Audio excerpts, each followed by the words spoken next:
Time for a bath, time for bath, time for a bath, and time for bath.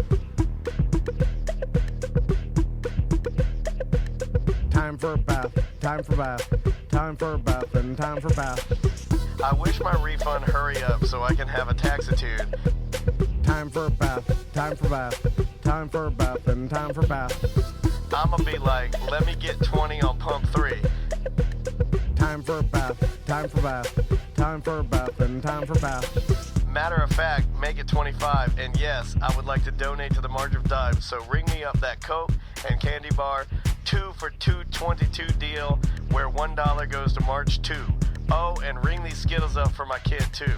And when the cashier tells me to have a nice day, I'm gonna be like, no ma'am, you have a blessed day, sugar.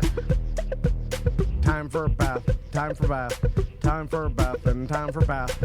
Pull down my shades like Kim Kardashian, smile like Gabrielle Union. Time for a bath, time for bath, time for a bath, and time for bath. Flip my bundles like Nicki Minaj and queen out the door like Beyonce. Time for a bath, time for bath, time for a bath, and time for bath. Goofy face, goofy face, goofy face, heart, heart, heart, muscle, muscle, muscle. Time for a bath, time for bath, time for a bath, and time for bath. Sassy black girl, sassy black girl, sassy black girl, kiss, kiss, kiss. Hashtag so what, hashtag I ain't shame, hashtag my money, hashtag call me taxitude honey. Live from the Injured on the Go Just Call Mo studio.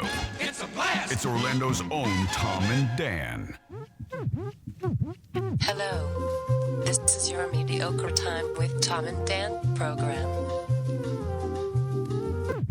We hope that you will find our presentation precise, joke heavy, and just right. Thanks.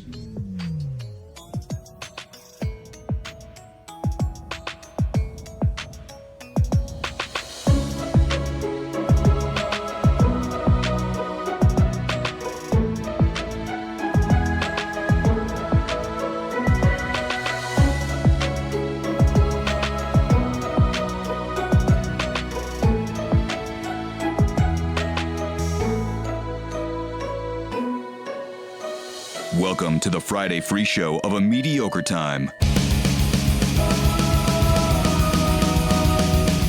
It is another Friday free show of A Mediocre Time with Tom and Dan. Oh, my siren is working. It is TD Friday. I finally have recovered from the Tom and Dan Cruise 2024, which sucked the soul out of me. Yeah, we'll talk about that. Yeah, I have had a messed up stomach for an entire, the whole Dennis family. The whole Dennis family has what we call the fudge shits. Yeah. Cruise belly. Yeah, even Maisie calls them fudges. She's like, oh, I've got the fudges. Well, it's just me and Daniel today. It's old school Friday. Old school, yes. Two grumpy old men yelling at you. Yeah. So, speaking of the cruise, it's funny because I had a client on Monday ask, like, oh, you're back from your cruise vacation.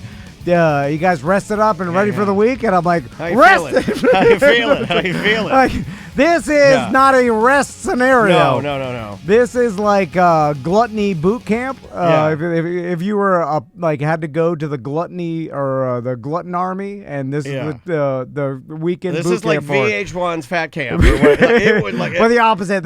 My ass is raw, like from the toilet paper on the boat. And then Maisie even said she wanted to start bringing her own toilet paper. Like the dentist says we have delicate heinies. So I have some hemorrhoid action going on. I got the fudge stomachs going on. I'm back into working out again. I didn't do it on the boat. And you know what was happening every night? Like we go to dinner, Tommy and Max are sitting there, and then Tommy will try things. Max, he knows. He's just like, I take plain pizza, please. 2 cheeses, please. And then Tommy's like looking at the menu. He's like, maybe I'll try the grouper. And then Chris is like, the grouper. He wants to. And then I'm like, I want to yell. He's never going to eat that. They're going to bring it here. He's going to bring it. You do like limiting what your sons do, right? Yeah, because you know what's best. Daddy knows best. But I hold my tongue because Crystal will get mad. He's like, he has to try things. Well, she's right. He fucking hated it, didn't he? Of course he he moves it around. It's okay. Yeah. And then I'll eat that. So I was eating 2 dinners a night, and then the drinks, salt, all the salt. Yeah. And then the cruise bed's fine, but mine wasn't. But if some people I've said like, oh, I love the cruise, but like people were acting like the cruise bed was better than their bed at home. And I'm like, you have made some wrong decisions. Yeah. Also, life. we do live at a time where, and I'm one of these people too, where if I hear you having a bad time, I will switch my time to a good time to make you counteract. Oh yeah. No, everybody had a good time. We had a great time. It was a great time. It is. It's it's a weekend party that we talk with friends and listeners.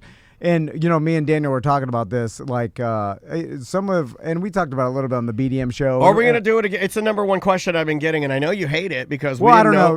The answer is I don't know. We don't know. When we said maybe one more time, this last one, we were telling the truth. We don't know. Yeah. Maybe you guys didn't, maybe we should have beat you over the head with it a little bit more. That is the reason why it's called Cruising Baby One More Time. Seriously, that is the real reason why it's called that. So, and the answer is maybe if some really good deal comes up that makes sense, because me and Daniel said this, like, we believe, like, the Tom and Dan cruise is a good value with the unlimited free drinks and the Wi-Fi, and it's like, and for the price, and then the parties we put together, it's a good, and we're not going to do it unless it's a good value for the people going. Correct. Right? Because we're doing it for everybody. You know what I'm saying? That's why we do 100%, it. 100%. So we all have a good time. But anyway, there's people that me and Daniel have cruised with, have hung out with for 20 years that we see like on the cruise, especially like out of town BDMs. Like, and like, so why me and Daniel are so tired is like, and I know this is like this for both of us, but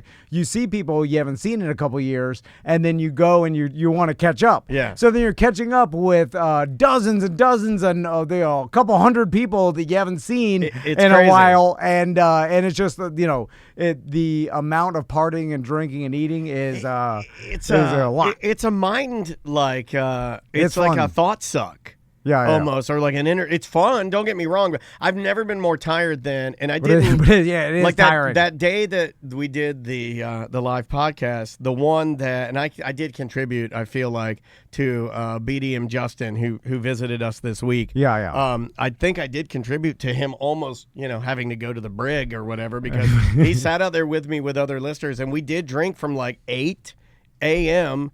till like 1 p.m. Yeah, just talking the entire time. Yeah. So I came and sat at that table, and then like you kind of took over for me. Like I kind of went out, and then you were there with and then you kind of took over. And then people were So it's just like it's fun seeing everybody, and thank you guys for coming. And it was awesome, cool. Y'all. It was cool seeing everybody, and I'm very grateful that people have been listening to us for this long. Yeah. Well, they followed your career. I mean, we had some people on there that only knew you because of our, former morning show jobs. Yeah. They knew you before, you were even doing podcasting. They knew me when I was just like a small producer on a morning show, and then they've followed us the entire time, and they choose to spend their money on our cruise. Yeah. Are you fucking kidding me? That's amazing, dude. It blows my mind. Like sometimes, you and I were talking about that this morning. We've never sat back and actually looked at this and been like, you know what? Fuck, man. We really, we do think about it, but we don't articulate it maybe enough. Yeah. Where we say, thank you guys. It's amazing that I can say, as I sit here, 29 years. I realized that on the boat. Yeah. 29 years of broadcasting in this town. And now, across the globe is crazy. And then for 29 years, there's listeners that were on that cruise that have listened for at least. I mean, you started Ed Till, but at least Drew Garabo days. Well, the Kansas City folks, and I'm blanking on their name right now. The ones that you call him the Bud Heavy Man. yeah, Bud Man. Bud Man. We love Bud Man. He has been listening the entire 29. He will make it to He will make it to me next year. 30 years of broadcasting. He'll listen till you die, which would be awesome. It would be pretty if awesome. It happened on the show, on the boat. Yeah, and then he was like, I listened to him live and die. Yeah, 48 years. Anyway, so same thing happened to Vern Troyer. Yeah. You guys got to listen to him. He mini you me. watch it. Pee in the corner you of. See him carrying a Subway sub on his lark, and he's dead. He's dead. So and Also, I am. Raise your hand if you watch Vern Troyer's porno. Raise your hand if you watched it. Well, you made me watch it at the radio station. I watched the full thing. And I was a young boy at the time. You made a young boy watch porno. Yeah, I was like Different Strokes. And also I'm aware that we live in a day and age that there are unlimited options of podcasts to listen to. And you choose us, so thank you. Yeah. It's super cool, man. I am well aware that you could listen to anything you want from anybody. You want to listen to your neighbor's podcast? Yeah, you can listen to his. I mean, it's about eating dogs. but I'm just saying, you could look at a show and you're like, I want to listen to this guy's podcast. He's got one. Every celebrity's got one. Every politician has one. So it's like, we appreciate it. Anyway, so also I want to talk about, I watched Thursday Night Football last night. It was one of the most boring games I've ever seen. I really only watch Thursday Night Football to lean over to my wife and say, that's Carissa Thompson. Google her. You can Google her with cum in her vagina. Come on. It's out there. So can't put the paste back in the tube. And Aaron Rodgers played well. He did. They won easily. Everybody thought that he was fighting Mr. Clean on the sidelines because he ran up and did what old men do. They're both old men. Well, one of them's an old man. Yeah. What Aaron Rodgers is did. Aaron Rodgers older than Saleh? He's got to be. Maybe. No, Saleh's older. He's 42, right? Aaron Rodgers, 41? I thought he was just 40. He might be 40. Yeah. I always think of you, though, because he's right around your age. Yeah, I think he's 40. But he did do what old men do when they think they're cool, where you run up to another old man and you push his chest and you're like, yeah, motherfucker. You do like it was 2-score lead, motherfucker. But Crystal did, he's 40, you're correct. At the end of the game, they're interviewing Aaron Rodgers, and Crystal's like, he looks like Richard Lewis from Curb Your Enthusiasm.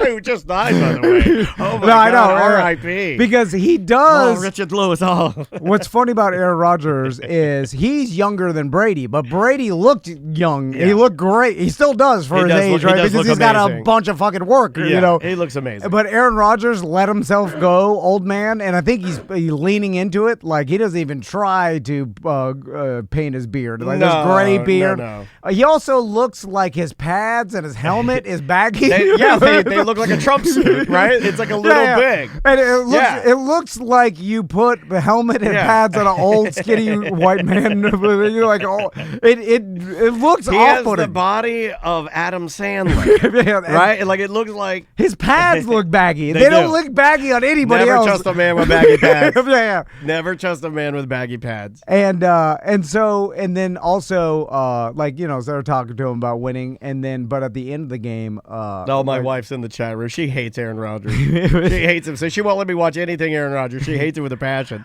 Although I do like, I like him as a villain for the league. But also that he looks old. Yeah. Because for other old men, they're like, oh, look at that old man. He's still doing it. He's a grizzled old QB. Yeah, and he's on the Jets, which is like a grizzled team, right? And the last old man that we saw play football was like a Brett Favre. Yeah. That had a gray beard too, and like Minnesota Brett Favre. The ladies loved him. Yeah. The ladies loved Brett Favre. Although he was Wrangler, baby. He wasn't skinny. Like, he still had weight on his face. Country boy. And that makes you look younger. Like, being skinny makes you look older. You have increased your age look in leaning out.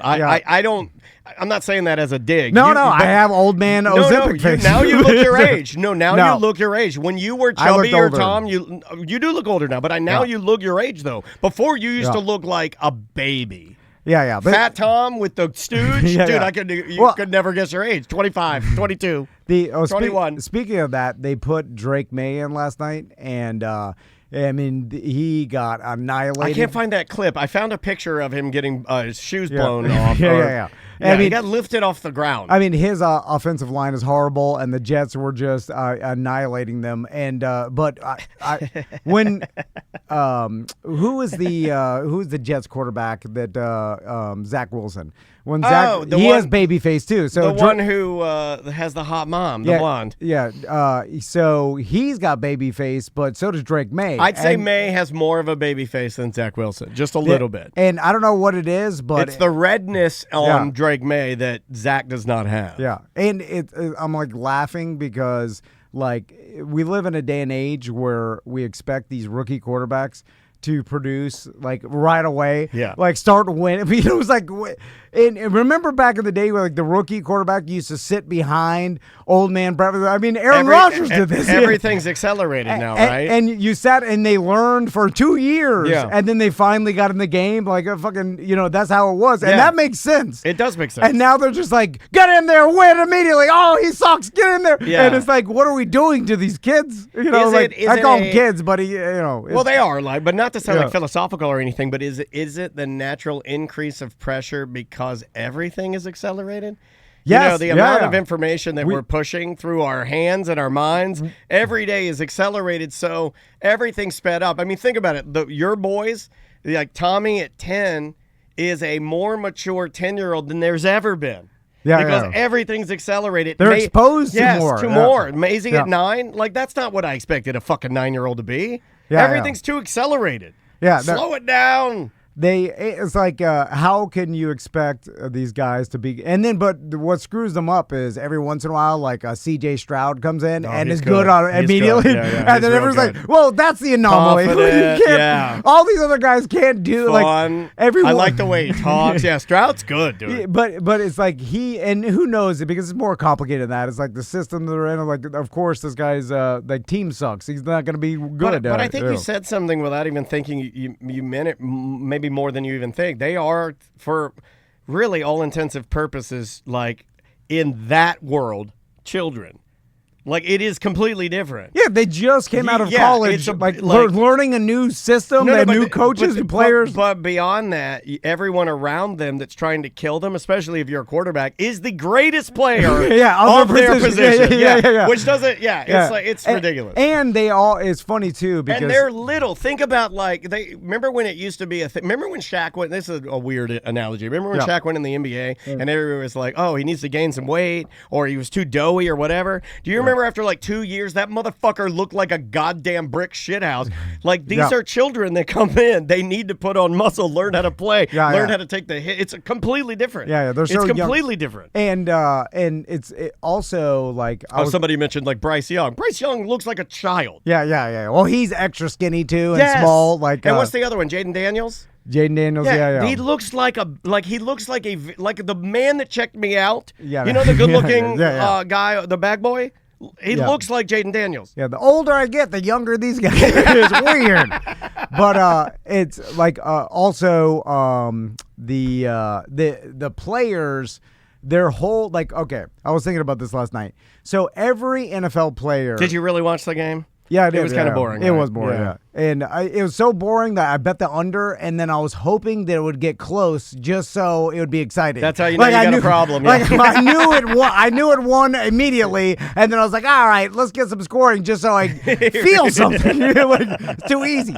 But the players, okay, think about an NFL player now. Every single one of them are famous, right? Just because they're in the NFL. And by that, I mean, like, they all have a social media following. They all are known within their town. And, like, you know what I'm saying? Like, they came up and they were good players in high school. Probably were known in college. Pop Warner. And then, like, even now in college. College. You know? They were, stars in college. Everybody talked about them. They had big social media following. Now, starting a couple of years ago, they maybe even gotten paid. So they've already, they're already rich. And I think, and I don't know for sure, but I think that the actual organization takes over and has something to do with their social media once you are a pro. So, because I started thinking about this, okay, I remember watching blooper videos back in the day of like NFL players in the 70s, like giving up on plays or not trying that hard. Like, for instance, you'll remember this. I remember when they would kick the extra point, like the offensive lines would kind of go through the motions. They wouldn't try that hard. I do remember that. They were just like, let them get. It was like almost ceremonial. It was a ceremonial point. Now, those players are hitting each other and they're trying to block as hard as they possibly can with all their muscle. Because if they did block, like that is on social media the next day. People are like tagging their names. Like every play matters because everything they do is being scrutinized and could end up on social media. which is a way huger deal. Yeah, it's a far more serious game now. Like, so every player can never, like, I remember even Jay Cutler back in the day, like, where they lined him up in a trick play as a wide receiver, and the joke was he didn't even try, like, he just stood there, because and he didn't need to, but like, everybody, so, because he knew, it was like, there's no point, but the problem is, he got roasted on fucking Twitter and the internet, for, so now all the players, this happened with a wide receiver, too, one time, where he, like, a ball was overthrown a little bit, and he didn't dive for it because he probably did the calculation. He's like, I'm not going to get it. Yeah, I don't think I can get it. But they scrutinized the shit out of him because he's like, oh, he's not trying. You're a millionaire. You need to try. So now everybody's trying their hardest. So back to, like, Drake May, you put this, like, rookie in just out of college, and all these players, the best athletes in their position in the world, are everybody's trying to make a play. Like, it's a blog game. It looks like a mismatch, too. It's it's the most cartoonish drawn white Opie Taylor looking young man. You know what I mean? Yeah. Like, he's like, you have him in that position and he's just getting decimated. Yeah, poor guy. And of course, and usually in a blowout, if this was the 70s or the players are going half speed because that game's over. Yeah. But now you have to go 100% full speed every play because it could mean I don't think it could mean money and exposure. And it does feel like it's only football too. It doesn't feel like soccer does that. It feels like in soccer they give you enough time to maybe develop. It feels like, especially if you're a younger player or especially a striker. It feels like they'll put you in and they give you time to develop. It's not like they give you 2 games and they're like, well, come on. There's older, and it's also like there's no position like the quarterback. No, it's the most important. So like in soccer, you could have your star player, but you still need help from the team. True. You can't do it all by himself. You just can't. Yeah. The quarterback can almost have a huge, they have the biggest impact on that sport over any other position in any other sport. Also, just from a leader's perspective, the game's designed like that, right? He's the guy on the offense making the point. Really, he's deciding who gets the ball. Oh, another thing I thought of too is how different it is now with the fame, what these players can do with their fame. So think about this, and I had to do some research for it. So Travis and Jason Kelce, Jason Kelce just retired, right? Yeah. They got. They love him, don't they? They suck his dick all over like Monday Night Football. It's disgusting. They got $100 million for their podcast contract, right? So is it on Wonderly or it's on one of those networks? Yeah. So $100 million. So everybody's like, oh, why do you retire? Well, that's why. So think about so I had to look this up. He got paid $14 million a year in the NFL, right? So let's just say it's a 50-50 split with Travis Kelce, right? So $50 million for 3 years. That's $16 million. There's $2 million more. Yeah. He is getting paid for drinking beer in his house, talking to his brother about football. Yeah. Not staying in a crouch position, getting slammed all over the field. A push, doing the tush push against other giants of the strongest. I'm not a football player too small, but I've always heard the center is the most. It's like it's like catchers in baseball. I've always heard that just that position of crouching all the time destroys your body. Well, I mean, but think about he's like, oh, I'll get paid $16 million for doing my once a week podcast with my brother in my house in AC. Eating, drink, it doesn't even matter what you say. Also, he's doing the podcast. It's not like when we say we're doing a podcast. Tom this morning was writing all of our copy and getting all the updates from all of our clients and making sure we had that. I'm in here setting up the studio. When they do a podcast, it's way different. They sit down, they talk, and then somebody comes in, takes all the equipment away, and then cleans the room, and then somebody edits it, and magically it appears, and it sounds way better than this hunk of shit. And that's what he's getting paid, $2 million more than playing the football, what he got famous for. That's what he's better at. He's better at football than he is this podcast. Of course, but that's the media power that players have. Good for him, man. Good for him. And so he is very likable. Yeah. It was making me mad on that stupid Falcons-Eagles game. It was making me mad they were sucking his dick, but why wouldn't you? He seems like such a fun guy. He'll do like a party. You know what he reminds me of? Kind of like Jesse Wolf. Oh, he's just like a fun guy to be around. Now, of course, his personality, and he made himself famous, whatever. But I'm just saying of course he did. You can make way more money outside of playing football, and the football's hard. Chat room is saying, Crystal of Peace says, from our Twitch chat room, twitch.tv/Tom and Dan Live, She says, did you see Travis Kelce is getting into acting? I did not see that. Well, they're doing a shit ton of commercials. I don't know if you've seen them lately. Yeah, I mean, but he's already in acting, really, right? And so I'm sure he's taking some acting classes because his manager said, like, hey, you could make a lot more money if, you can get into some sort of entertainment role of something, And then a lot of times they take acting and improv classes for later broadcast careers. Sure. Because these guys have been training football their life, and then they get thrown into broadcasting, and they're like, this guy's not very good. Shit. What do you think he's been doing? He's stiff. Yeah. Do you know the people he's been fucking around with, and like he is not used to presenting a PC broadcast to America. It was like Julian Edelman at the Tom Brady roast. You could tell that guy was just waiting to take the lid off of it. It's there's no censor there. And in the highest broadcast realms, they have to. They still have rules. Like Travis and Jason Kelce, like they're not going to say anything too bad. No. But also, it gets cut out before. Like they're not broadcasting live. Like, that thing is scoured so many times. Yeah. If something like whoever controls Goodell listens to it before it makes it out there. Trust me. Yeah. If like some like unsavory slang gets thrown out, cut out immediately. Yes. They'll never even give the chance for that to happen. Because guess what? These guys will fuck around and say some shit. I bet you it also goes to a point where on that show, even if they started like making jokes, let's say they started making jokes about John Gruden forwarding the Big Lips email forward, they'd cut that out. Yeah. They would just even if it's just a mention of something, they just like, no, we don't even need that. Yeah. Then we need to put the fucking McDonald's commercials. Yeah, in the 100%. They're paying. And don't they have that 30,000 a commercial? Don't they have that beer now? Yeah.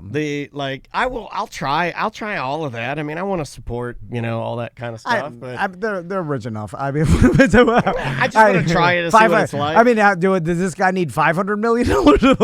I think $300 million is pretty good for generations of his entire family. I do like, just to go back to it just for a quick second, I do like that, in my opinion, what's his name? Ayahuasca, I'm blanking on his name. Aaron Rodgers, thank you.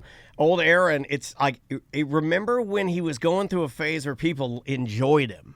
He was doing discount double check and the cheesehead and the whole nine. I really do. I was trying to explain this to Andrea last night about how much I really do enjoy on the surface, because I'm certainly more of a stories guy, not a stat guy, right? Yeah. I love the idea of him going from Green Bay. I love the running out with the flag. I love the injury, off a year, come back. Like, I kind of want him to do really well just so it makes everybody else mad, because he really is a villain. Well, and it's great to add to the storyline. It's for so sure. great. Yeah. And that's what it's a big fucking soap opera. And he's so weird, and he's dated girl, all these different women, and they're all like trashing him and shitting on. I'm like, it's mainly the ayahuasca. And the fact that that he doesn't give a shit. He's like a weirdo. There's some documentary on Netflix about him. Yeah, I told you I wanted to watch it. Andrea said no. I think. And this one could be different, but I think they pay to put those out about themselves, right? As a marketing thing. I've never thought of that. Is that a thing? Yeah. There's a huge business, and I think I forgot the person we talked to. Well, we need to pay for one. That we did that. No. We need a good one that makes us look good. That did not make us look good. Yeah. No, I mean, told the story. He's like, look at these stressed out fat guys.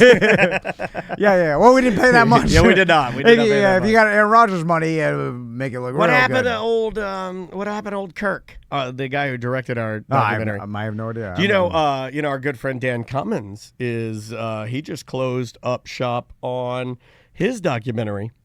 Oh, he's doing one? Yeah, he had a crew. I saw this 2 days ago on Instagram. His wife, Lindsay, and Dan Cummins are both saying that for the past, and this blew my mind, for the past 5 years, they've had a crew following them. No, really? For a documentary. I was like, 5 years? I was like, yours is going to be good. God, we knocked ours out in a fucking weekend. Like we did ours like a motorcycle safety class. We did ours like, it's like, oh, you want to count concealed carry? I can get you a concealed carry in 2 days. Yeah. That's how we did our fucking documentary. And then of shit. And then we did some pickup shots when I was a real big bearded fatso. That was actually what changed your life, right? It was the bearded fatso changed your life. That had it looked weird. All of a sudden, like, Why did Tom turn into a bearded fatso in the middle of the shit? He's a fat werewolf. For 5 years. God damn. Theirs is going to be good. So they're our friends. We'll talk to Dan. We'll get a hold of him. We talked to him, Logan, their producer, this week on ACT. It's in the best of. You can go and listen to it. But hey, congrats to our good friends Dan Cummins, Lindsey Cummins, and everybody over at Bad Magic Productions. Oh, one last thing about the NFL that I wrote down. I also remember. Kirk, I'm joking around, Kirk. It's not a hunk of shit. Do you remember when the players, like every once in a while, the camera would be like filming the players on the sideline while they were like getting water and like and there'd just be the announcers are just talking. Yeah. So I remember seeing this and back in the 90s and whatever, like players would like get on one knee and then like maybe like a equipment boy would pull out the Gatorade towel and shield their dick and they'd whip their dick out and just piss on the floor. On the floor. Yeah. And then just can't piss do that now. You got to go there. You see them walking back. Yeah. And you can't do it because everybody is filming you. Yeah. And everybody in the stands, they're all filming you. You can't just whip your dick out and piss on the goddamn. I would do it in the blue tent. They do it in the blue tent. If they take me into the tent. No, they have to go into a tent now. Yeah. It just shows you like when you step on that field, you're being recorded and scrutinized every, dude. When the practice, they catch a ball in practice, they'd be like, oh, that'll make. Yeah, everything. It's crazy. And I was even piling on this morning when we were kind of talking about this. Like, I've been watching that just for no other reason that it's the only thing on Netflix that I haven't seen that's slightly football related. I'm watching the Dallas Cowboy Cheerleaders Netflix show. Yeah.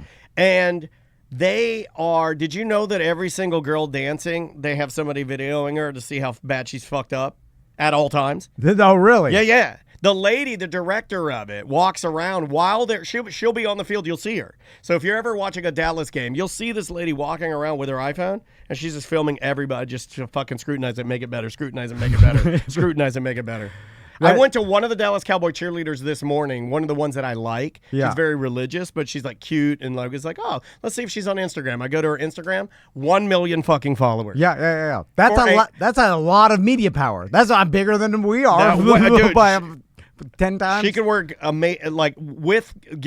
that you can work deals. You have power. Dude, insane. appearance deals, like even marketing it's crazy. Locally, like all of a sudden we have a bunch more power individually, and if you're famous, you could turn that into a shit ton of money. And that wasn't really a thing 20 years ago. I know that's apparent, but it's to the level now where every player, even like fucking people on the sidelines, like that security guard, the Eagles.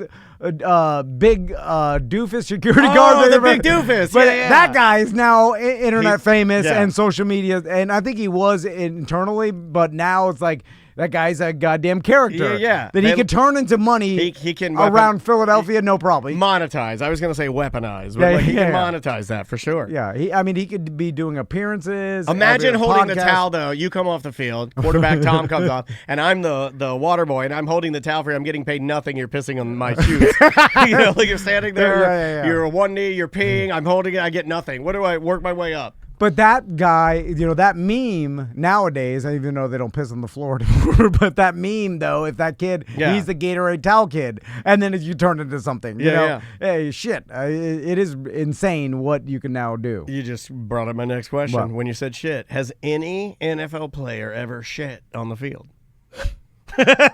Probably their pants, I'm sure. No, I want somebody pulling them. You got to pull them down.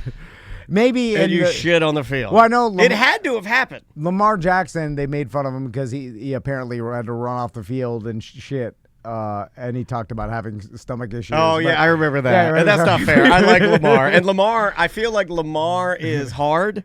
Yeah. And I feel like that's one of the worst things you can say to him is to clown on him for having belly cramps. I don't think he cares. You know what I'm saying? Like, I don't think you're embarrassed by that. NFL player ever pooped on the field. You think ChatGPT knows this? It's going to search the web. All right. Okay, there's a lot. The one you hit the only one, but there's one more guy listed. Hold on. This is from ChatGPT. Let's see what they... While there hasn't been an official or widely reported case of an NFL player explicitly pooping on the field during a game, there are some notable incidents where players had accidents or joked about it happening. Mark Schlereth, a former NFL offensive lineman, admitted to frequently relieving himself on the field during games, but it was more related to urinating in his pants rather than anything more severe. Oh, yeah, these guys are pissing their pants out all the time. In 2019, Lamar Jackson, the quarterback for the Baltimore Ravens, left the field mid-game, and many speculated he needed to go to the bathroom. It's called boo-boo. Though he denied it, the rumors persist, with people making light of it on social media. See, everything is scrutinized. You know, I made your point. I made your point. And so it is just a different. Roses really smell like boo-boo. All right, let's take a break. When we come back, I want to tell you about the a father-son conversation I had with Tommy last night. All right, I like it. And also it reminded me how Tommy's brain is like my brain. Okay. Yeah, and it's good that you have you need an ally in your house, buddy. And then I also want to talk about Cadillac Pat. Too much sensitivity. You've been dealing with too much sensitivity this week. We don't get a lot of rap, but when we do, it's normally like really, really good stuff. The name of this artist, I had never heard of them before. They sound like they're like a really, really young group. They're called Black Star Kids. It's all one word, all caps if you want to look it up. The name of the song is Wish. It's truly unique. I think you'll like it. We'll be back with more A Mediocre Time with Tom and Dan right after this.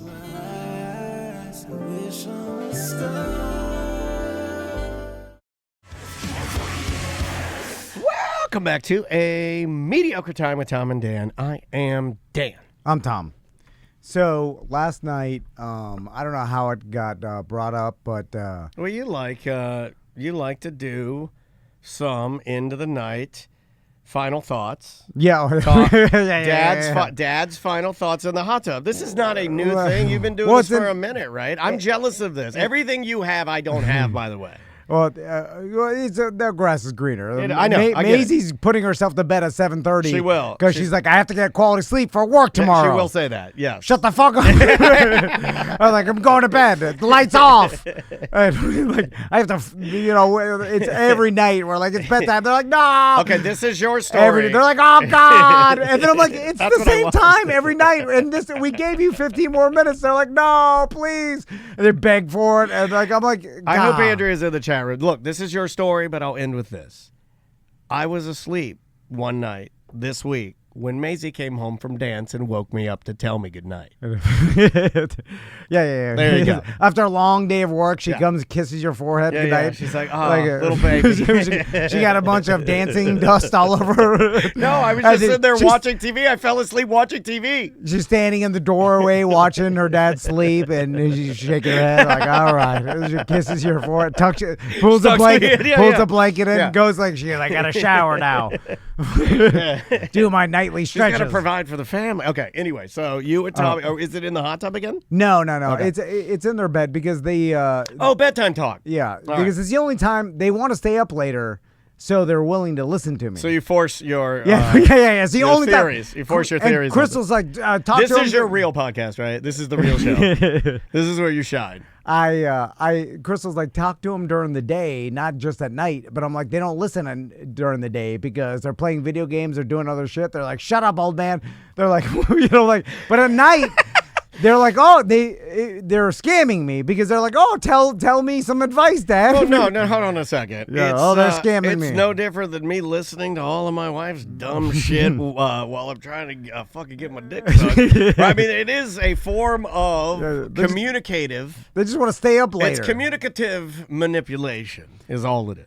And so last night and before this, we were during dinner, we're talking, and then Chris was like, "Oh, I'm signing up to become a chaperone for Max's trip to St. Augustine, his field trip." Right. Like she's done that for Tommy. She did that last year, and now it's fourth grade. Max is in only fourth. Fair. And so Max like, yeah, he's got fist pumping.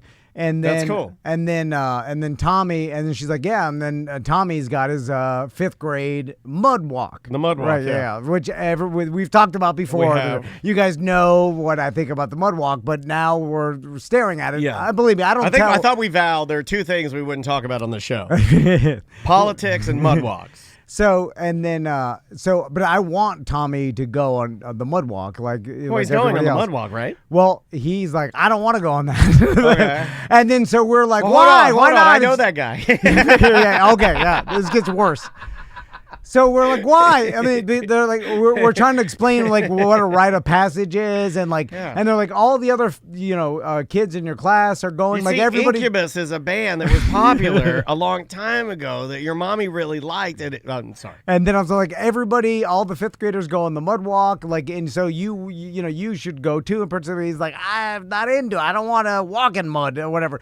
So then we're like, okay. That I get. So we're just like, but no, you'll want to go. We'll say, Should we explain what it is, because we do have new listeners in the chat room right now I asking didn't do this what bullshit. the fuck is a mud walk. Okay, so apparently, and Crystal did this in Miami. I did not do this. I didn't do this. Daniel didn't do this. I did not do this. But lots of other people have done this, and especially in Central Florida. I got yelled at because this is a fucking Florida thing. So they go and in some place behind the Seminole dump, the Seminole landfill.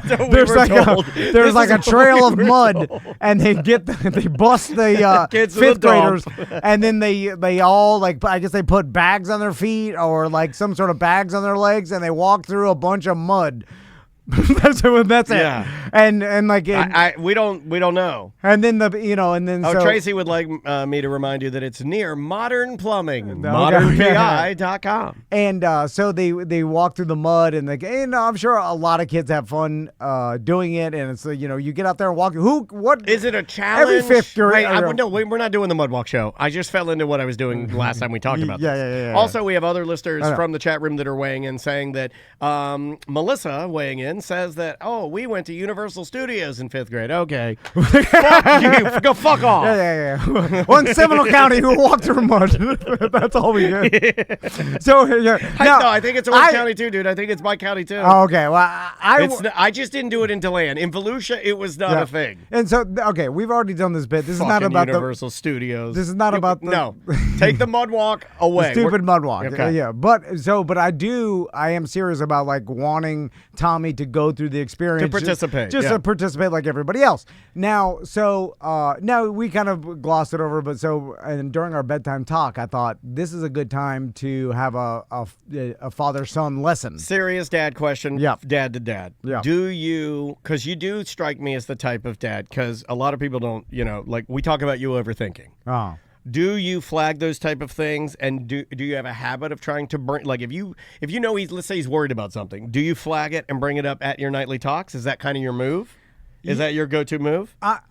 Yes. If I see something that there's needs to be addressed, if something serious, because mostly the nightly talks is just nonsense. Yeah. And I'm we have this good kids. I mean, like we're not bragging, but like there's not a lot of maintenance here. And they're still young. I'm sure that in the future it'll be like there could be fentanyl in that. You can't smoke anything. I'm like, you're pregnant. And so I'm knock on wood on that one. I'm going to talk to him about this and the mud walk and why I think he should do it. Right? Did you tell Crystal at all, or is you going rogue? No. Going rogue. Yeah, because Crystal's she's tucking in Max, and I'm sitting in Tommy's bed, and I'm like, all right. I'm like, hey, why don't you want to do the mud walk? He's like, I don't want to do it. I was like, walking in mud doesn't sound fun to me. And then, but I was Can I agree with that statement? You know how hard it was for me? Am I allowed to I'm like, I did a whole show on this, son. Look, we're different in a lot of ways, but of course it's not fun. I got to go with Tommy. As a guy that likes my sneakers, I like my shoes clean. I have on a nice pair of sneakers today. But you put bags over. Yeah, I got to give 1 point to Tommy on that. Yeah. But this, again, not about the mud walk. Yeah. So then, but I was like, it's not about, like, it's just about doing it. So then I was like, and I brought up me playing back in the Predators days. Oh, Lord. Because I said, so you went too far back. You don't have a newer example that you. Well, it's also an opportunity for me to tell my son about my victory story. Al Bundy. Yeah. Let me get out my old Army uniform and put these badges on here. Al Bundy will work his touchdowns in any conversation with a shoe customer. Anyway, so I'm like, I'm going to work this. It is kind of how I work in that I was the 25,000th burger at Hamburger Mary's into almost any conversation. So I I'm like, I told the story about me playing on the Predators. I was like, I didn't want to do that at first, but I'm glad I did because I have this ridiculous story to tell that's absurd. No right? bullshit. It's an insane experience that is probably a 1-for-1 because no other professional football team, honestly, no other professional football team other than the one owned by a crazy millionaire. No, seriously, it'll never. I know that I'll probably take some shit for that. It'll never happen again. I don't even know how much of a millionaire he was. Well, it doesn't matter. Even if it's a shyster, it doesn't matter. It'll never happen again. I think Eric Rodriguez is than Bushy. Anyway. But it'll never happen again. Yeah. No. It shouldn't have happened to begin with. Social media would never let it happen. Like, No. it just wouldn't. It'd be a laughing stock of the whole league. The whole league would be like, what the fuck? Did you walk him through specific things that were hard? Well, yeah, I was like, I had to shower with men. I didn't want to do that. Yeah, I don't know why I brought that part. They're like, what, you shower, you were naked with them? I'm like, yeah. Yes, I was jacking their dicks off. I was like, people in sports do that together. They're like, why? I'm Oh, like, you might have confused them. Anyway, so I tell him about the whole Predators thing, which, by the way, it reminded me of I heard Jay Gruden on a podcast I listened to. Oh, I love Jay. And I'll plug the podcast. It's 3 and Out podcast with John Middlecoff. All right. He's on there. He did an interview. I was like, oh shit, it was good to hear Jay Gruden's. And then it dawned. I was like, we need to get him on the show because if he's doing podcast interviews, Well, I would imagine it was kind of fluffy, right? Like they're not going to be. No, they're not going back in the past and digging up anything salacious. No, right? no. And that's the thing. I would never talk to him about out of respect. I for don't him, but I just care. want to find out about like him, the coaching and what he's, that kind of shit. Straight up, you smoked weed with a hot girl. Who doesn't want to do that? Who doesn't want to do that? Yeah. And then I remembered, I was like, God, I remember being on the fantasy football team with Jay Gruden and his son JJ, which is now a social media influencer. Yeah. That's got a ton of That's followers. another weird one-off you have. That's Yeah, another yeah. great story. I was in a fantasy football league with an actual NFL head coach. Yeah, and I remember and he was letting his son pick because he was like, this may have been. I don't even know if this. Oh, you're right. When you're right. JJ Gruden to the thing. I remember that story. Because he was. I don't even know if he. I think he was in the USL No, you Pro had at that other. time. You had other famous people in that group. Well, it was a bunch of other millionaires, and it was like No, there were other football people in that group, weren't there? I only remember Jay, and then like a bunch of other the owner of Mako's. It was like Which one? Like, Rough Voice I don't or remember. Graffiti Junction one? I don't remember. There I were don't know. two for Mako's. There was Yeah, Rough yeah. Voice and Religious. But anyway, so back to the Tommy story. Yeah, so I'm telling the story, and then I Do you started. feel like you're getting any headway with him? Did Well, you feel like you were connecting? It basically just got into me talking about myself and my. Okay, that's called the Bert Kreischer. yeah. Bert Kreischer. Yeah. I was just telling him about my adventures, and then I got back on track. I was like, That's all right. It's just like meditation. You come right back to it. Come back to the breath. So then I was like, but I was like, I wouldn't have this story if I didn't, do this. Like, Right. so it's like, so sometimes you just have to do it. You have a lot of that. We to- have a lot of that. to collect the stories. And then, so the actual lesson I was trying to learn or teach them is that life is about like collecting memories and stories. Should have said box of chocolate. Sometimes you just got to take off running and you never stop. I think I'm doing this. You are gumping out hard, man. This is your gump year. You've been running down the street. I got it. You got to grow your beard back, you crazy ass beard. Okay. So are you making any headway though with him? Not really, but so then I started explaining. I was like, because I was like, all right, I wouldn't have this memory unless I said yes. I was like, how important is it to say it? Just do it. Right? Yeah. Okay. And then I started going through all the memories we've created together. Like I was like, we go 4-wheel riding at Thanksgiving, and then I was go- prepared to give you shit for this story, but I like the way you're doing this. So I start listing. You're giving him real world examples. Yeah, I start listing all the memories we've made, right? And like I'm like, we did this and the mountain climbing and all the Don't shit. bring up the inflatable kayaks. Don't leave that one out. And I just started that I'm obsessed with doing these memories. So he's like, all right. Well, you have a ton. You have like the things you flipped off. Did you bring up mountain biking at all? So yeah. But Okay. yeah, I bring up all the memories, and then so this is why I love him, but also I realize his brain. He's like, yeah, Dad, I like all those memories that you brought up. I don't want the mud walk memory. And then I'm like, you got a point? It is very simple. It's not as good as all the memories I just described that you already have. And then I was like, but then I'm like, well, we're doing it anyway. You probably put rappelling from the top of the Amway down there, right? Like you were listing out a list of really amazing things, not going to the dump with plastic bags on my feet. Yeah. Right. And then, by the way, like that, I love him so much because he's a little you. Because he is a little me, and but then I don't want him to do what I did and not do shit because I think it's stupid. Yeah. Like I didn't go to my prom, right? I didn't because I was like, I don't want to go to this dumb shit. And then I just didn't go. And then that was the only prom I ever would have had. Even though now that I look back at it, I've just been standing there. It's hard for you and I to even talk about this sometimes because like going to your prom is kind of nerdy, right? Like from you and I, like the way I grew up was like cooler to like not go to your prom, right? Because it wasn't cool. But when you look back on it when you are older, you're like, fuck, I just limited my experiences. Yes, yeah. To try and be cool. Cool to who? Yeah, exactly. And I don't even think I was doing it to be cool. I just didn't want interest in it. No, like I didn't want to because even the cool kids went there and did drugs. Of having to do it though because it's follow me here with the prom. For you, I could see like not wanting to do prom because like in order to get a tuxedo on is as if to say, I want you to see me like this, which is the exact opposite of what you and Tommy have ever wanted, right? That you guys don't want to be looked at all. Yeah. You want to be a speck of dust. Yeah, but you can't be a speck of dust at the prom, is my point. Yeah, but also I don't dance, and then like... Phil Collins. I can't dance. I didn't have a girlfriend that to bring, even like... right. You're a loser. Yeah. Even though Crystal, I could have asked Crystal. She was a grade older than me. You could have brought a hot older girl to the prom, and then you would have been a cool dude. Wasn't interested. I think... gay. No. At the time.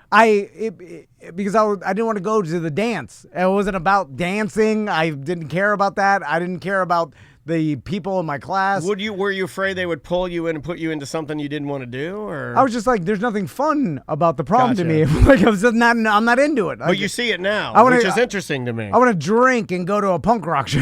That does sound fun. Yeah, but that's what I was doing in high school. Like all my friends were older. I'd go hang out at their house party. When you see it now, though, as a 42-year-old man, how does it? I don't want my son to go through this. Well, how do you see it, though, with your own eyes? When you think of the prom, does it still give you the same feeling is what I would ask. Like, when you think about going, like, if we had an event that was very much like a prom, would you still put up the barriers is what I'm asking, you think? Well, now no, because I'm an old man and I want to do everything to have the experience. I know what that means. But butt sex. If I'm 100% honest, I don't care that I didn't go to the prom. Because I know what it would have been. It would have been me standing there, awkward, not dancing. Well, what if that's what it would be for Tommy? Yeah, I know. I'm conflicted. Yeah, because we got to. Okay, so I get it now. I get it. This is where I'm at. So I'm conflicted because he's saying I don't want to go, and now a 42-year-old dad, Tom, is saying you got to go to have the experience. You don't want to miss out. Everybody else is going to have like, the mud walk. And then Tommy's going to be like, I didn't go. Just like the prom for me. Right. Although I never gave a fuck. I have no regrets not going to the prom. And it someone's still like, rattles you that he doesn't give a fuck about the mud walk, but it bothers you because you give a fuck. I want him to give a fuck, but he doesn't because he's like me, and I don't give a fuck. I get this one 100%. So I'm it's spinning out of control, like because I want him to have the experience, and I want to force him because I do think he'll be better for it. But I wouldn't have wanted that. What's the better memory? Okay, let me throw this at you. What's the better memory?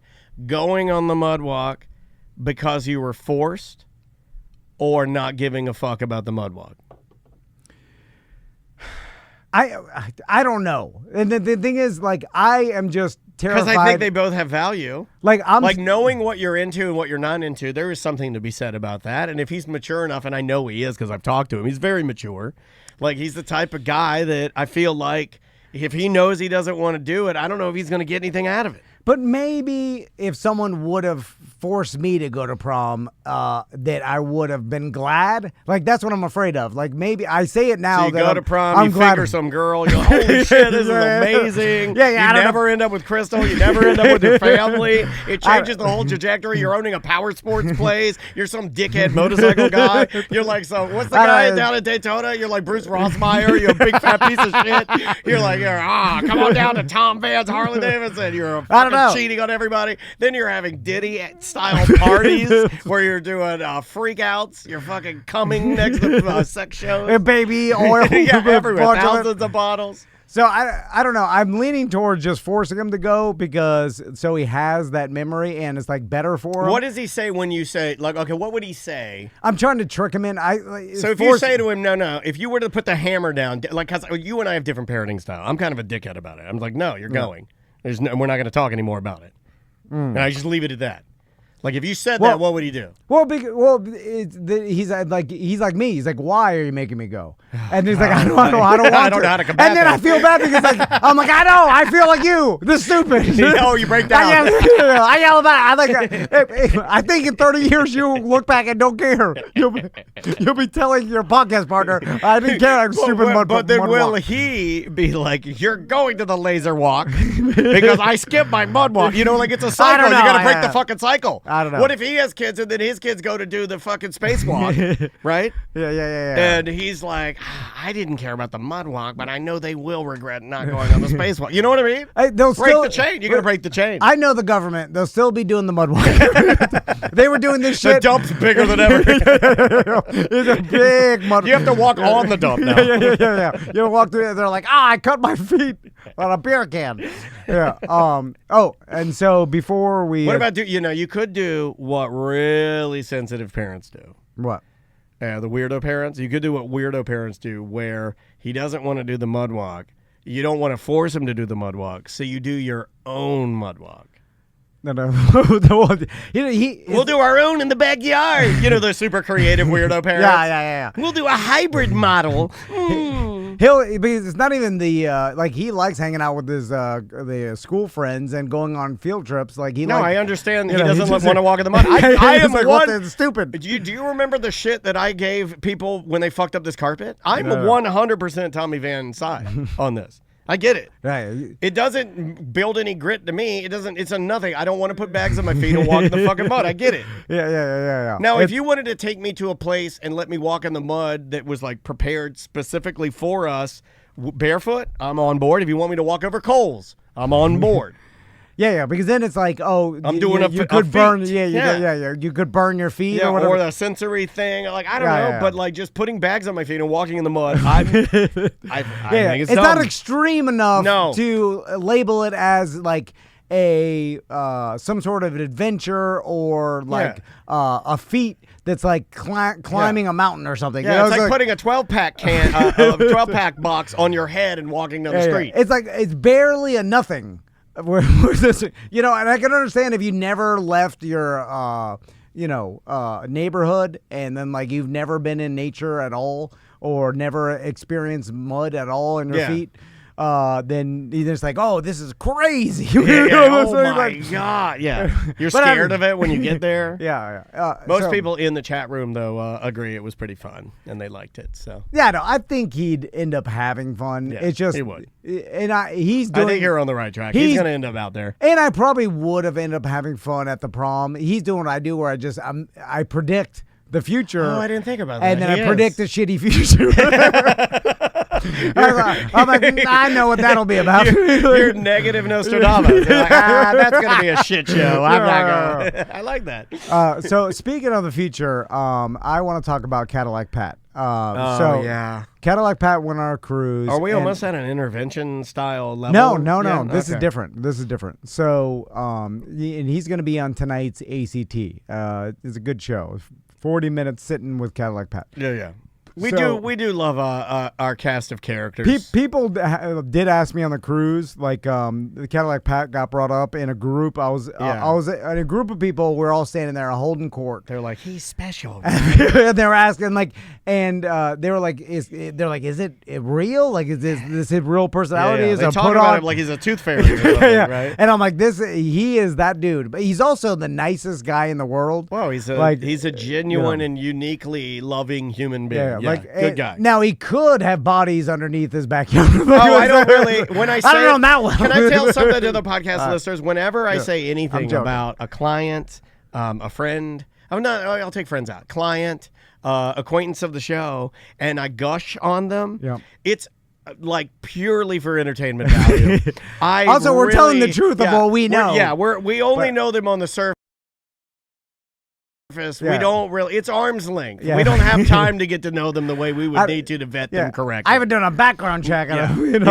Found out what he's really about. No, I would say I don't believe he's with the girl he was with for a long time. And I don't know. Maybe trust him a little less. That kind of played into the conversation I was having with some of the women in the circle. Yes, where they felt they were like, because they're like, he seems like such a nice guy. I feel bad. Oh, that's the worst thing you can hear as a guy, by the way. I feel bad because he's such a nice guy. I feel like he's gonna have a hard time, getting married, starting a family with his shtick and the way he dresses. It's hard for Ronald McDonald to get a blowjob. Well, maybe to start a family, he could get a blowjob. Yeah. Like, I never said that Ronald McDonald have a hard time getting a blowjob. Yeah, but you go to Burning Man dressed as Ronald McDonald, you're getting a blowjob. But it's gonna be hard. Settle down. Yeah, it's hard to be in the pickup line at the fucking elementary school. It's like, take your nose off, McDonald. Doesn't get to work. So they were worried about it, he's gonna have a hard time getting married and starting a family. What are these? A bunch of old grandmas? What are they worried about? Well, because they have all families and everybody is, and that's what they're seeing the lonely man. That was Seth for a very long time. American dream. I know. No, that was Seth. Seth was the old Pat. Yeah. We would clown on him. Remember when he ate that Russian's butthole? And we didn't think he was ever gonna find love, and he was it was a nightmare. You watched it happen. That was my favorite Seth, by the way. That was my favorite Seth. He was a fucking mess. Yeah, no, I know. Now we were worried about him too. We're like, this guy's never gonna find. Look at, he's got a family, beautiful family. Yeah, now he's got a dad, but he's boring. You haven't talked about eating one butthole. That's true. He just talks about work and sensei. He's always sad. He's always he's always getting scammed by the Armenians. They're stealing his money. Yeah, he's just stressed out, has a family like the rest of us. Right? Holy shit. So then they were like, some of the women in the group were like, Cadillac Pat needs to it's time for him to put up his, hang up his Nike pumps. Those Reebok pumps. Yeah. And put his claw machine, donate that, and get his house in order and and settle down. Cut your fucking hair. Yeah. And then I'm here to say, Pat, if you're listening, never do that. You need to lean harder into being this 90s superhero. More Pat. Yes, because that's the way people turn into legends. And all of us, we started families, boring. No one will remember us. We just blend right in. But they'll remember, guess what? In 40 years, Pat's going to be the buff, crazy old man at the end of the street that has been... You don't think he'll gas out, though? No, because I'm telling him right now, never gas out. Always make this your life's work, because that's how to live forever. Most people agree with you. The chat room, everybody is agreeing. Everybody's fucking agreeing. None of us will live. None of us will ever be remembered. I mean, even us. God, I don't know where I stand on this. I do. They're like, who are they? Drunky the Bear and Daniel from the Monsters. Oh, no, you know what ruined it? Everyone has a podcast now. We're done. We'll never be remembered. No legacy. But Pat will. Because he could, as he'll be hiding treasures all around Orlando. He already has. He'll be the super buff. He'll have the fucking Legends of the Hidden Temple in his backyard. Yeah. But it'll all be shitty and dilapidated. It's got to fall apart. Yeah. It'll be like a little Mike Busey. You got to have it rough around the edges a little bit. And then, it'll be local lore. And everybody in Orlando were like, hey, there's this guy, this buff old man. But aren't there the crazy people that live in our towns? Yes, but they'll be remembered forever. Like Skunk Man down here. Like when I'm going to Johnny's other side, there's a guy that made the skunk car. Yeah. You got to pull his tail up to pump the gas into it and everything. Is that really the legacy you want? Yeah, well, you don't get once you're in there though, there's not a lot of pivot room. Once you are pigeonholed as 90s superhero. like Master Legend. There used to be a superhero here in town. Well, you remembered his name. He's a crazy homeless person. Yeah, but I think he's dead, is my point. Yeah, but once you go down there, it's a lonely alley, dude. Yeah, okay. That's a lonely alley. Yes, most of those people killed themselves. But that's what it takes to be a legend. You see what I'm saying? Yeah. We'll never be a legend. No, Anybody we listening to won't. this, we have too many people that care about us. But he is having. You gotta have nobody. You have. Yeah, but that's boring. You know, like okay. I like it when you get Italian. Hey, but that's a boring. It's like everybody can have a family. It's a dime a dozen. God, I'm both agreeing with everybody I I know has a you family, a boring ass family, and a job, and you save. We all are saving for some. I don't know what I'm saying. What am I saving? I don't know. For my daughter? She'll be fine. Yeah, we're saving some for some retirement we'll never see because we'll be dead early because we've lived hard lives. Drank too much. Oh my God! Ghost of Manute Bull and me both said Master Legend at exactly the same time without knowing it. So we're on the same wavelength. Absolutely. Yeah, I just think it's a lonely. I get what you're saying. That's what it takes to be a legend. Is Pat I think he's too sensitive. No, because if he gives it up and I'll be sad if I see Cadillac Pat where all his house is cleared, no claw machine. Well, that would take a while. He's like a regular. He's got some cargo dad shorts, and he works out on the weekends. He's a very little attractive bit. guy. Yeah, and then he's got a family and some kids, and he's just like he's the down rest. At Universal, standing in line for Slinky Dog. He's sweating his balls off. Just like the rest of us. That's not how you get remembered. If he sticks to this path and he goes doubles down, I'm saying triples down, and we're gonna help him. More lizards, more 90s. He needs a wackier vehicle. Cadillac's not. We need a wacky Cadillac. Yeah, a whack-a-lack. It needs to be like Willy Bubbles coming out. Willy Wonka. It foam. needs to be the whack-a-lack. Yeah, and he'll build it slowly but surely, and then he'll become that crazy old man. This will help our show too. We need it. Yeah. We need crazier whackpackers.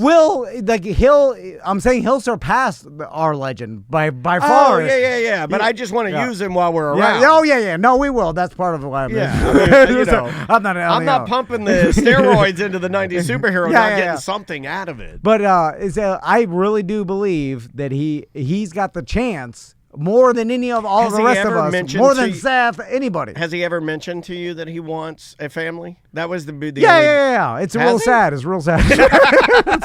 It's real. If you, I don't get into serious. I'm like, hey, Pat, you want a family? He's like, Crystal does that. Yeah. She's talking to Pat at dinner, like, hey, Pat, do you want do you want to settle down? I saw her on his phone. And I'm like, shut the fuck up.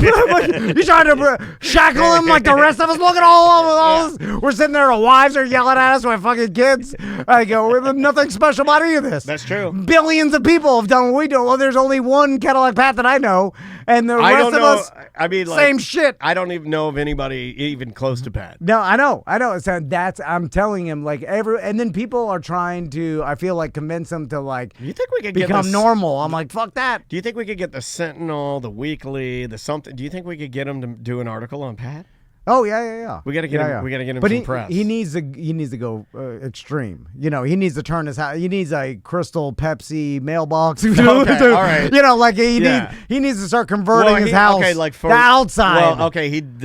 Up to this point, I believe that it's a normal house on the outside, and then once you walk in is when you walk into the 90s museum. Claw machine, arcade, pinball, all the shit on the walls, the payphones. Yeah, a bunch of dilapidated cardboard and shit. Yeah. But I think he's been holding back because he's not sure. He's at the precipice of deciding, do I continue this life or do I tone it down and just fall into the norm? And I'm telling Pat right now, do not do that. Do you think that, and has it, I get the feeling from what you were saying earlier that, at least from your perspective, that the way he lives his life in this 90s motif has hindered him with women? Is that the feeling you got from well, that's what we've been joking around with. Just, you and I joked about that, but you told me that there were ladies on the boat that were talking because you know why? He's too normal, and that's another thing, Pat. You can't. Is that extreme enough? No, which means that he wants a normal lady, and you gotta just go totally insane. You gotta go. You know what that is? You gotta go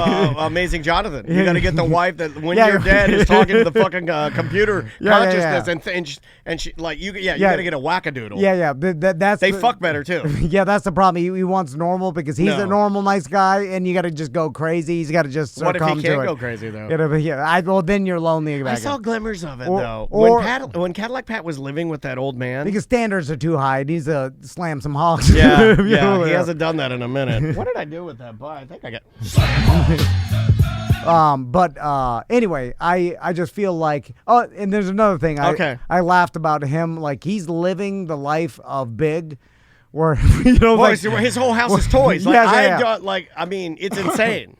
But he has more toys in his house than a Toys R Us. And then it's funny because when you're younger, you're like this, I want to live, be an adult, but have a trampoline and like, all the cool shit in my house and like but then I started thinking like, how uncomfortable it is to sleep on a trampoline. Yeah, it's hard. Like I wouldn't be able to walk the next day if I slept on a trampoline at 43. Put a comforter on it. Yeah, it's not good. It's not good at all. It's a torture, actually. I can't do it with Maisie will be like, let's camp. Let's sleep on the couch and watch TV. I'm like, Daddy can't. I'm too fucking old, baby. I can't do it. Yeah. She can sleep anywhere. She can sleep on the linoleum. I'm like, I can't, baby. It's a hard old man life to live, but he's built for it. Yeah. But he just needs to go full bore. And because that's the way you become a local legend and then live forever. Do you think he'll take? I don't think he'll take our advice. I hope he does. Also, I thought about this. Andrea said we should not do a dating game for him. I always defy my wife. I think we should. I think a Cadillac Pat dating game would be fantastic. And I know Pat's listening to this, and this is how to solidify your legend forever, right? When Pat dies, right? Yeah. I can imagine like people, the whole town shows up to his funeral, right? And he's got, a cat. They bury him in his Cadillac. It's all like he saves all his money for this end result, right? Sure. And they bury him in a Tamagotchi. Yeah. One tiny Tamagotchi. Patagotchi. And then there's instructions of like, hey, roll, either he's in the coffin or whatever, like roll me over. But this time he's ripped because he started doing TRT because you can't. And it's a good shit now. Yeah, you can't. It's inevitable as you get older. Anyway, so they roll him over, and tattooed on his back, like Steve-O, is the instructions to his last hidden treasure. Whoa! And inside, and it's in his asshole. No, it's hidden somewhere in Orlando.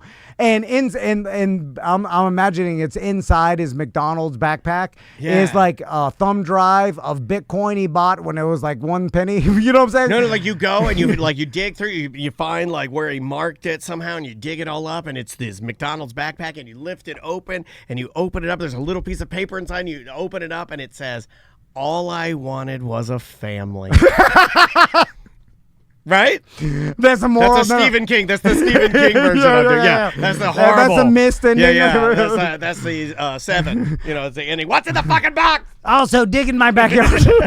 You'll find some other family. They find bodies. But if he hid a treasure on his deathbed, he doesn't even have to do it. But imagine that, and it would be a mystery. Like, what's that treasure? There's an island. It's called like Oak Island or whatever. That's still. I was gonna say Treasure Island. You were punch me in the face. There's still like some legend about Oak Island treasure that people still like conspiracy theorists. Did anybody end up finding the David Blaine treasure from his book? I don't think so. Unless they did and no one talked about it because it was stupid. But I can find out. But if Pat lived his whole life crazy, had the crazy 90s house, and then died and left treasure, like that is, your legacy lives on forever. I do agree with you. The generations of people would talk about like, oh, there's a crazy old man that hid some treasure. There's $100 million in Bitcoin. I just want somewhere. Pat to be happy, right? Like if he started a family, that's great. If he continued to be a legend, that's great. But there's a part of me that definitely agrees with you. I think of it very simply like this. It's like, should I have ever cut my hair? The answer is no. Yeah. It was great when I had long hair. I get what you're saying. The commitment that he's done for this, I mean, I think far outweighs. He's been doing this longer than he hasn't been, right? This is what we get wrong as a society. We're so caught up on happiness. We're like, I just want you to be happy. Everybody can be happy. A legend. No, not everybody could be a legend. And like Tiger Woods. With that. Tiger Woods, right? Like, probably not happy. Best golfer for all time. Maybe Does this prove, forever. Would you rather be a legend or would you rather be happy? Oh, legend for sure. That's interesting. Because you can't. Look, Happy's a dime a dozen. I get what you're saying. Listeners, like, you're happy? Happy. Somebody did find the treasure. Check this out. I didn't know this. This is like news to my ears. The treasure from David Blaine's book, Mysterious Stranger, was eventually found. The book, published in 2002, contained a hidden treasure hunt with clues leading to a $100,000 prize. Blaine encouraged readers to solve a complex series of puzzles and riddles. The treasure was found in 2004 by a group of readers who had cracked the puzzles. They discovered that the prize was buried in a box at Green River Cemetery in Greenport, Long Island, New York. The winners received the cash prize and were acknowledged by David Blaine for their achievement. Huh. I didn't know. That's a very lackluster. Wow. Oh, okay. Hey. All right. I acknowledge you for your achievement. Yeah, great job. Here's your $100,000. No poof of smoke. Something. Yeah, I gotta have a poof, right? You gotta have like one poof of smoke. All right, let's take a break. When we come back, we got a couple dump them out things to talk about. We got a bunch of little silly things to handle. We might talk about some comedians and stuff like that. The name of the band, this is like a new ska band I'd never heard of before. This is the Calamatics. Calamatics? I think that's right. The name of the song is Love, Lies, and Alibi. That is brand new music from The Voids that came out today. If you don't know who that is, the band The Strokes. Okay. Julia Casablancas, he's the lead singer. That's his new band, or new, I said to the chat room, that is his newish band. Welcome back to A Mediocre Time with Tom and Dan.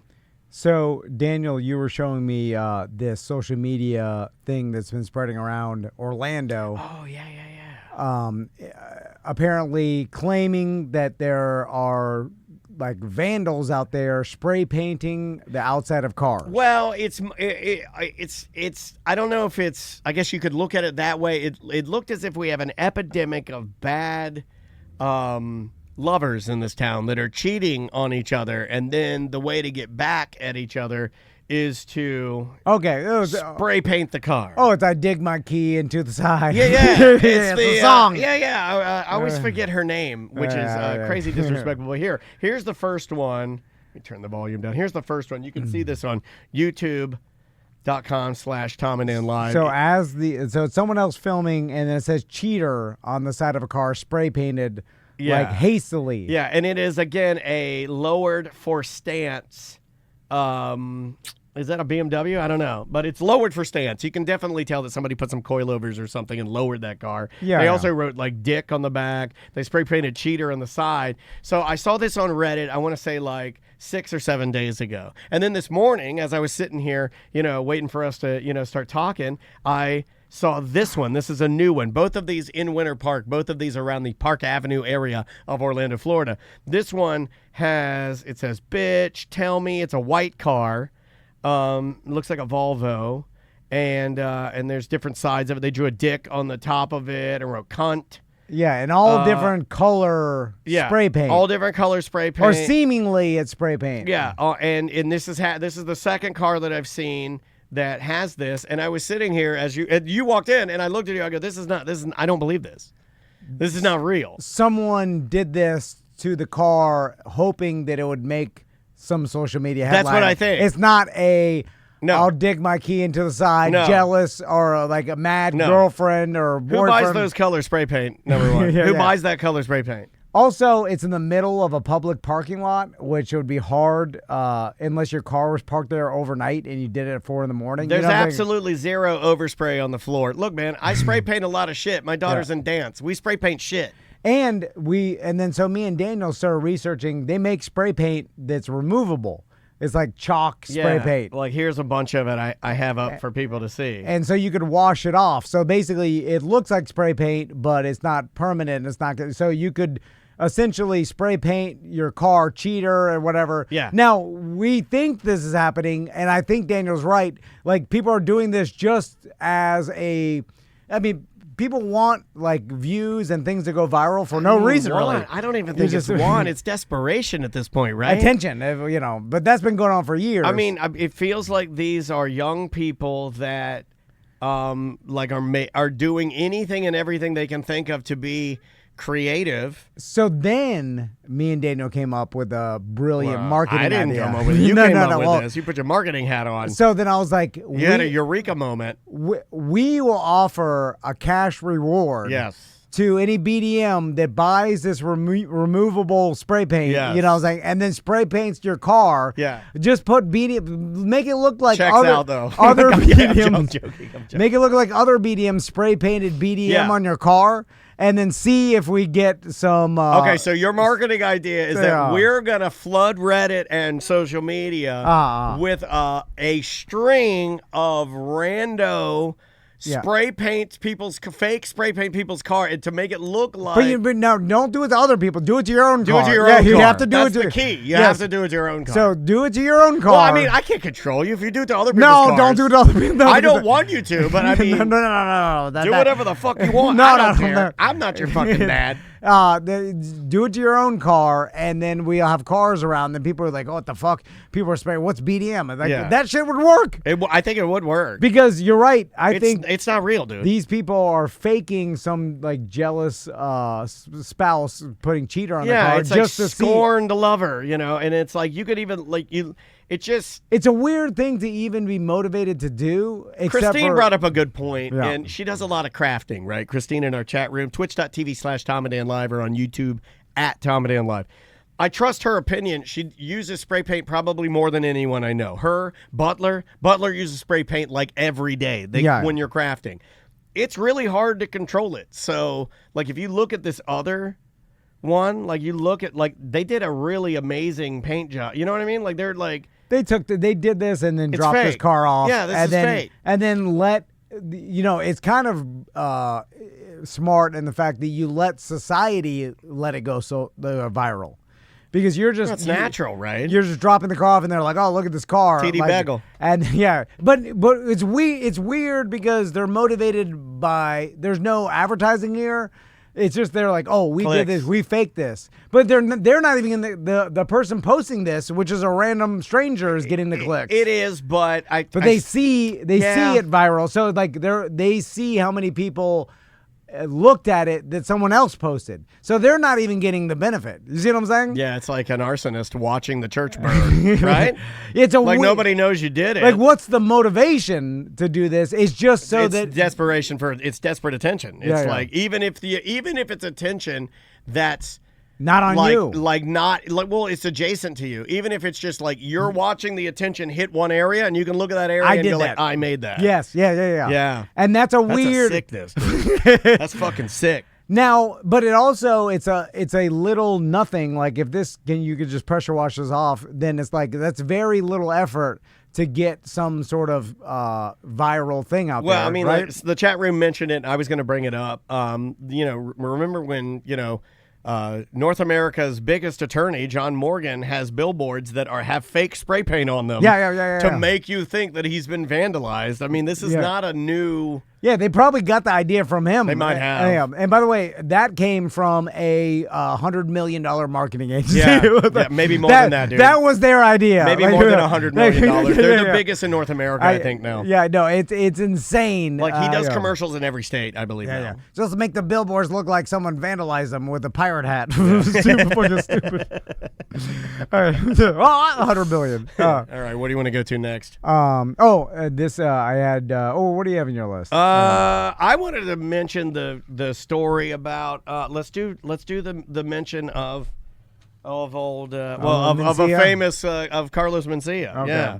Like this came up in the stand-up page on Reddit where just I don't know this to be true. I'll just say that up front. Yeah, it's just some Reddit post. This is some Reddit post, but the lady's husband weighs in, other people weigh in. It's a long thread, but basically, word on the street now is, and this is, I'll just read the post. The name of the post is "No, seriously, touch my dick." My husband and I went to a comedy show last night, and afterwards, the comedian invited the attendees to go to the bar attached to the comedy club. The comedian is an old, washed-up, fat, married, joke-stealing Honduran who was supposed to be funny and offensive, but I wasn't offended until after the show. He put his arm around me and another woman and invited us back to his hotel to do Molly. Then he suggested Coke. Then he asked which hole we wanted him to lick. Our husbands were 5 feet away, and he saw us with them just moments before. Then he asked if he could watch us two go down on each other. It quickly escalated to him whispering in my ear and telling me to, quote, grab his dick. Then again, with more dominance, he said, no, seriously, touch my dick. All the while, he was leaning on me and the other woman, and he had his arms around us. This all transpired in a minute or two until my husband saw my face and jumped in and pulled him off of us. I'm so grossed out and appalled, but this is the first time I've ever hung out with a comedian after a show. I really love stand-up, but this experience has obviously tainted my feelings. Is this typical behavior for a comic? Yes. Yes, thank you for your email. The comments we know. Yes, that sounds about right. Everyone in Orlando, I know. That's the standard. That is the standard. He gave you the 2-2-1. Now, again, we don't know if this we don't true know if this because is true or not. I will tell you a lot. And it's a horrible situation. A lot of people do dislike Mencia, and even when we've had him on the show, like we do get pushback, like still from the old joke shit. People are like, "Why'd you have this guy?" We've had him on I think we've had him on 4 times. Yeah. And the last time he was in here, he did the story where he said he wanted to kill himself, and it's just now when he comes to town, I try to not be available. Yeah. I just try to be like, oh, Cadillac Pat's over. We're trying to get Pat to be more. Yeah, it's fine. We don't know this to be true. I always I don't. Because of my interaction with him, he's always been nice. Yes, and that is true. I don't. True. So that's all I could speak about. But if that happened, I mean, that's his. Yeah.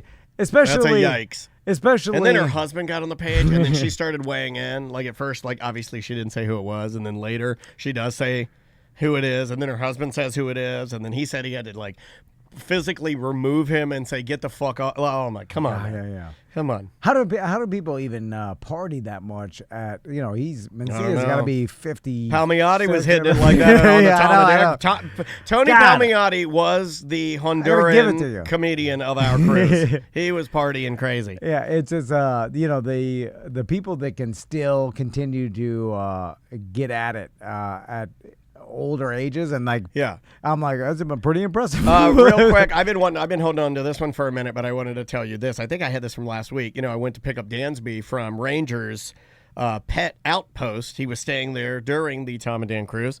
It really hurt my feelings because they open up on Sundays only for 2 hours so you can get your dog. Okay. It's a special thing that they do for people that are chimp crazy for their pets like I am, where I have to have him immediately. Yeah. They're coming back from vacation. Yeah. So you got 2 I hours want him window. immediately. Yeah.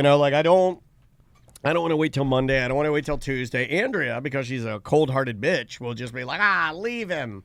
Yeah, we'll get him Monday. And I'm like, no, I got to get my boy. So I go to Rangers, and when I get there, I'm looking around, and the parking lot is fucking slammed. I mean, slammed already. Okay. And they open from 2 to 4, okay? Yeah. It's a small window. So I park my car, and I'm looking at the clock. I'm 1:55, you know me. I'm going to be there. 1:55, I'm going to walk. I'm going to put my hand on the door at 1:59, ready for this thing to open up. So I'm waiting. We get to about 1:58. I'm looking around. I start seeing people get out of their car and go up there. I'm like, oh, shit, I'm going to miss my place.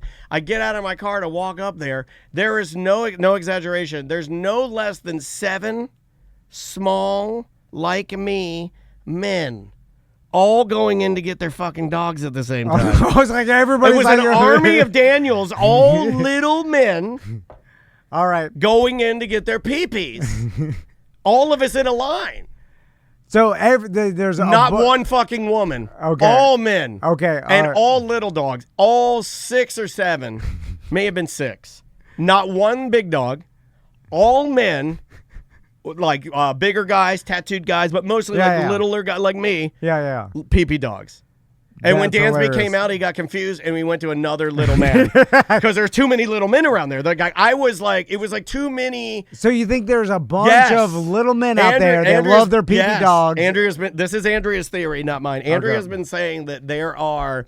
She said if you were to go through the city of Orlando and you were able to instantly poll and see what the percentages were, that it would be more guys like me with little dogs. That would weigh heavy.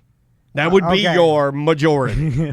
That all have little men that like little old men with pee-pee dogs. Yes, dude, it's a thing. That is. Am I early? Am I like an early onset old man pee-pee dog? Well, everybody has to start with their original pee-pee dog. You know, no, but I've been there for a minute though. Well, yeah, but they have two. They're just further on. Okay, all right. You know, I see what in you're their saying. pee-pee dog career. I see what you're saying. Yeah. It's so they had to start somewhere. Yeah. They started at your age. Not one woman. Yeah, Not yeah. one. I bet all the women were like, "No, we'll just get it Monday," but that kind of pissed me off. Rich old ladies do have, but they have like 5 pee-pee dogs. Yeah. You know what I'm saying? Like, I feel like little old men have one loving pee-pee dog. Like Mark Marrow. Yeah. And yeah. his loving dog, Yeah. Rocco. Like, that dog, Rocco. Yeah. He's still making posts about that. You know what? I feel for it. I write back to him every single time. It breaks my heart. Like the old man that got his pee-pee dog, that alligator bit his pee-pee dog, and he went and ripped it out of his mouth. I'll fight to the death. Yeah. I think I would. I think, like, look, I'm not the world's most menacing human, right? But if Dansby and I were down here at Lake Baldwin and a gator got him, I think I would risk my own life. Yeah. And every old pee-pee dog owner would. I think they would. Yeah, I think they would. they'll jump in there. Yeah, they would. No troll left behind. But Same body style. The older ladies, I think they have like 5 pee-pee dogs. They're like Sharon Osbourne. Yeah, You know, well, my mom kind of like a little bit of that, but like most of my mom had a bunch of pee-pee dogs. Yeah. Oh, yeah, But yeah. you guys, like, she's out of that phase now, right? Now she's got medium-sized pee-pee dogs. Yeah. Do they get bigger with ladies? I'm not sure. Most of the old ladies at my mom's choir had the bigger, like, fancy dogs, like a poodle or a collie. Those are the big 2 they had because they're very beautiful. Almost they look like women. Like, that's misogynistic to say, but like a poodle and a collie. Yeah. Like, when I look at them, I give them the gender female. And I know I shouldn't. Yeah. When I look at Westies, I gender it a male. Yes. When I look at a Basset Hound, always a male. Yeah, there's some dogs that you just call, female. Doberman? Believe it or not, I always go female. Yes, yeah. For some reason, I don't know why. Female Doberman. But then I saw Snoop Dogg, I'm like, okay. It's because they call them bitches. Yeah. I don't know. Yeah. So here's a thing that is kind of like, this is how Max is like me, and then I'm mad about it. Why my children are like me and why I'm mad about it. And, I'm not mad about it. I'm like, oh, that's going to cause some issues in your life. So I take him to breakdancing last night, and at the end of the class, the teacher says, by the way, his teacher now is female, and she was one of the announcers on the Olympics breakdancing. Jesus Christ. Where's this kid? Where is he? Like, is this the Olympic Center out by Claremont? No, it's not that nice. It's $50 a month, by the way. Like, I've made that joke before. It's like, oh my God. I'm like, this is $10 for an hour. $50 a month. It's nothing. Like, oh my God. Like, that's what that was a day of tips on the cruise. Yeah. But so the teacher's like, oh, we're doing a breakdancing competition in October, and they give me the date, nice. And they're like, we'll send you and they're like, if you want to participate, just show up, and we'll, Max can do the competition of his age. I love it. And so Max is like, all right, he's like, so I'm like, look at that. Do you want to do the competition? He's like, I'm in. I'm going to do it. Hell yeah. So during dinner, we're talking to him, and they're like, oh, Max got a breakdancing competition. And by the way, this is something Tommy and me, by the way, would never enter how much some money dance for competition. You? How much money for you to enter a breakdancing competition? I mean, it would be a ray gun. I'd be kangaroo. Yeah. He'd be bouncing around. But it would be a lot because I'd be embarrassed anyway. But Max, he's like, whatever, confident. He wants to do it. Yeah, I like that. So then Crystal's like, brings up a suggestion. She's like, how, maybe it would be good if you planned it out, instead of just getting in the middle and just doing whatever comes to your mind, you just plan out your minute time and then go from move to choreograph it. Kind of like the way you write a bit, get a beginning, get a middle, get an ending. And I'm sure that, I know freestyle, rap, you're not supposed to choreograph it because that's not freestyle. I think you have outs. But then there's I think there's certain I know verses. what's a rhyme with trigger. I'll tell you that right now. No. So I think breakdancers like this, they have a plan of kind of what they're going to do, the moves they're going to hit. I think you should. So Ray Gun did. So while Crystal was explaining this, Max holds up his hand. He's like, stop. And he's like, quote, I swear to God, he said this. He's like, I'm a super fast processor. Don't need a plan. He's like, I know that guy. He's like, I'll get in there. I will know instantly what to do. Don't need a plan. No, thank you. I know that guy. Your suggestion is bullshit. That's the most bullshit thing I've ever heard a mom say. And then, like, confident as fuck. Like, didn't even like, hey, maybe I should plan it. I was like, but I'm a super fast processor. What did Crystal say though? She just like, accepted right. it. Okay. Yeah, because she's like, I guess we'll just like, right. No plan B. Yeah. And then, so I'm like, God damn it. I'm like, he's like, why are you so confident in this? Yeah, but, you had never been in a competition. Why aren't you nervous? Why aren't you? That is a gift, though, and I was telling you God earlier, damn like it. if he can throw the practice on top of that, he'll crush it. Yeah, but because the confidence is an important thing to have. No, but what will happen is that he goes and he's like, all right, go to max. He's like, oh shit, I got nothing. I'm about to go 5,000. Yeah, or maybe he'll push through. And then it'll be like, oh, see, I told you. Can I ask you a serious question? Does it matter? Because, and I'll ask you this: like, if he gets out there, right, and let's just say, for instance, that his version of super processing and yours is different, right? And let's say he gets out there and he thinks he's processing at the highest caliber, but you're watching him and you're like, whatever. Like, does it matter? That's what our listeners do. Our listeners sitting back and like, oh, okay. But when he gets done, you got another theory? Or you find that interesting? But if he comes to you and if you say, how do you think you did? If he goes, I fucking did awesome. Well, he's not going to say fucking, but if he's like, I did awesome, does it matter? Well, I guess, the judge, if he doesn't win, then he'll know. Well, he'll know. He'll know. He'll do it. I guess he'll just learn that way, whatever. And then, but you don't want to hurt you, though, if but let him fail, I guess, or whatever. Yeah. But if he's super confident, I'm like, God, why are you so confident about it? Now, for the sake of the story, I hope he goes out there and super fast processes the shit out of it and fucking crushes it. Because that would rule. I would love that. Yeah. No, but then, Then you what are you gonna do? Then you have you can't tell him to practice. You're like, oh shit, I gotta go with the super fast processing. Yeah. There are kids in the class though that I've seen that have like a athletic advantage over him. It's like kind of like Maisie. That time I saw Maisie playing on the kids' playground in the backyard. Right. And they were all in their bathing suits. Maisie's got a ripped 6-pack. Quad, like she's muscular, and stuff, yeah. And then then Tommy and Max are standing there as babies. Well, but they don't dance. No, but I know. But I'm saying, but also Maisie got some good genetics. Yeah, she got her mama's legs. That's some athlete genetics. Yeah. Like I'm pretty sure Tyreek Hill gonna run fast at 5. Yeah, he was very quick. I don't think he was a quick lad. Like he was all doughy and fat, and then learned to run. Like I think that shit. He was born with that shit. Hey, Tyreek Hill had abs his whole life. Well, we got something to look forward to. We'll see how it goes. Are you gonna dance? No. You're just there for support. By the way, Tommy calls me stiff man. Why stiff man? Well, it's obvious. Like you could bend, you could touch your toes and stuff, right? They laugh. The whole family laughs. They're like, stiff man over here. Can't do like he's fucking with me. I think it's funny because we all fuck with each other. But so now I'm stiff man, and that it didn't come from the show or anything. Like it's all like he came up with stiff man. Oh, he's gonna be. He's got the tongue. He's gonna be the talker then. Yeah. Get that boy a microphone.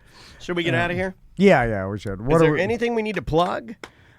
Just we got Beer Fest and Sofas and Suds. By the way, there are openings if you want to enter your couch and Sofas and Suds.